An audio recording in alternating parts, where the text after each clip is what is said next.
आज सगळा देश वेगाने आधुनिकतेकडे वाटचाल करतोय. नवीन तंत्रज्ञानामुळे केवळ शहरांचाच नाही तर ग्रामीण भागांचाही चेहरामोहरा बदलतोय.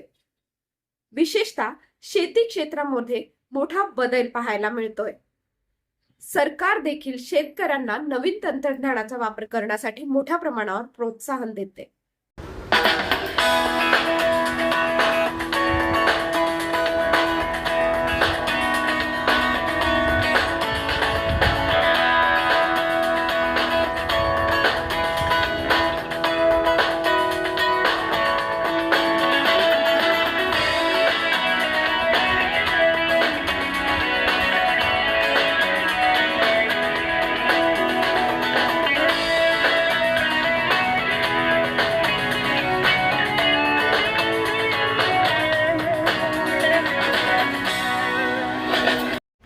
नमस्कार, मी अंजली. टाइम टू टाइम मध्ये आपलं स्वागत.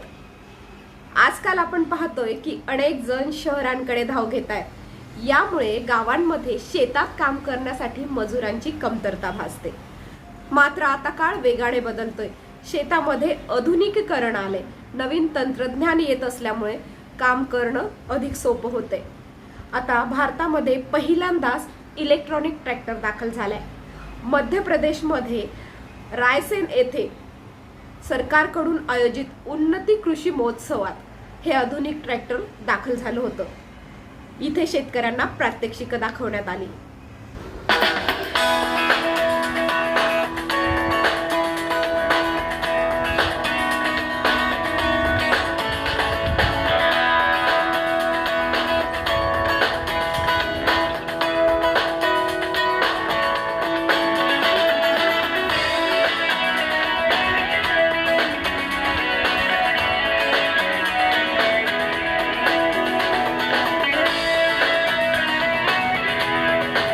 हा जो स्टॉल आहे या स्टॉल वरती जो तिन्ही मशिनरी जी आहेत त्या पूर्णतः इलेक्ट्रिक मशिनरी आहेत. ह्यातला एकही डिझेल किंवा पेट्रोल ऑपरेटेड नाहीये. जसंही थोड्या वेळापूर्वी मी सांगितलं की हा मोटरचा इलेक्ट्रिक ट्रॅक्टर आहे. ह्या ट्रॅक्टरच्या मार्फत आपल्याला डिझेलला अल्टरनेट आहे. हा ट्रॅक्टर तकरीबन फील्डमध्ये 4 तासापर्यंत आणि काम करू शकतो आणि ह्याची बॅटरी 3 तासामध्ये चार्जिंग होती.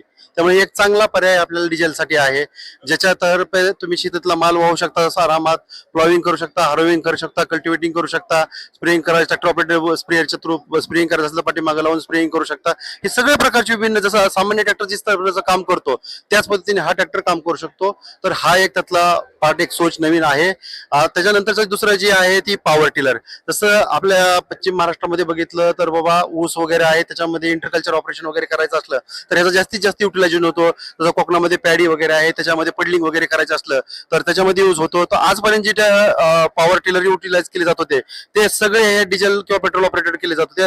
आता जे आहे ह्या इलेक्ट्रिक आहे. ह्याच्यामध्ये तुम्ही बघू शकता इथं की बॅटरी आहे आणि ह्याच्यामध्ये टिलिंग युनिट आहे खाली.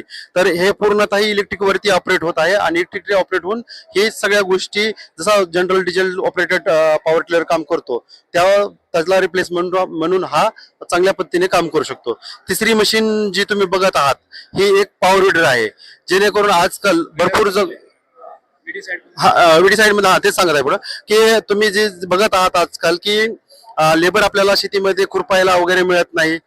तर खुरपायला वगैरे लेबर मिळत नाही म्हणल्यानंतर मग काय होतं की आजकाल मशीनचा युग आलेला आहे. तर त्याच्यासाठी मशीन होणं भरपूर जरुरी आहे. मग पॉवर विडर जे आहेत तर ते पॉवर विडर वगैरे जे ऑलरेडी आहेत ते डिझेल ऑपरेटेड आहेत. तर त्यांचं काम जे होत आहे तर त्याच्यामध्ये काय डिझेल पेट्रोल लागत आहे आणि आजकाल फ्युएलची कमतरता येणाऱ्या दिवसात लागते बघून ह्या प्रकारचं इम्प्लिमेंटला जास्तीत जास्त युटिलायझेशन होऊ शकतं.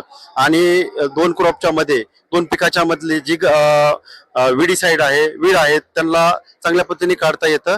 आणि हा जो आहे विडर तो भारत सरकारच्या सबसिडीमध्ये लवकरात लवकर मिळेल. ह्या तिन्ही प्रकारच्या इम्प्लिमेंट वरती भारत सरकारतर्फे मध्ये सबसिडी दिली जाणार आहे. ते सामान्य शेतकरी जे असेल त्यांना 40% म्हणजे 1 लाख रुपयाची मशीन असेल तर 40,000 रुपये सबसिडी मिळेल सामान्य शेतकऱ्यांना. वुमन आणि SC ST फार्मर्स जर असतील तर त्यांना 50% सबसिडी मिळेल. म्हणजे जेणेकरून 1 लाखाची जर मशीन असेल तर त्यांना 50,000 सबसिडी ही भारत सरकारकडे मिळेल. जेणेकरून आपल्याला इलेक्ट्रिक मशीनचा युटिलाइज केल्याने आपल्याला येणाऱ्या दिवसामध्ये फ्युएलची कमतरता जर कधी जाणवली पुढे येऊन तर त्याला एक चांगला पर्याय म्हणून ही इम्प्लिमेंट्स आहेत. आणि ह्याच्यावरती अजून मल्टिपल काम चालू आहे. येणाऱ्या दिवसामध्ये चांगली इम्प्लिमेंट येऊ शकतात मार्केटमध्ये.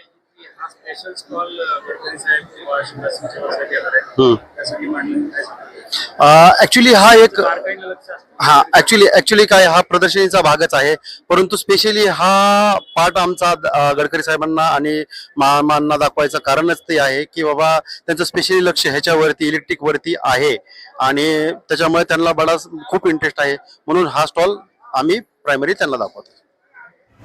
इंधन बचत आणि पर्यावरण संरक्षणासाठी सरकार शेतकऱ्यांना अशा इलेक्ट्रॉनिक उपकरणांचा वापर करण्यासाठी प्रोत्साहित करते. म्हणूनच शेतीत तंत्रज्ञानाचा वापर हा काळाची गरज बनत चाललाय आणि यामुळेच शेतकऱ्यांचं भवितव्य अधिक उज्ज्वल होणार आहे. अशाच महत्त्वाच्या अपडेटसाठी पाहत रहा टाइम टू टाइम. चॅनलला लाईक आणि सबस्क्राईब करायला विसरू नका. धन्यवाद.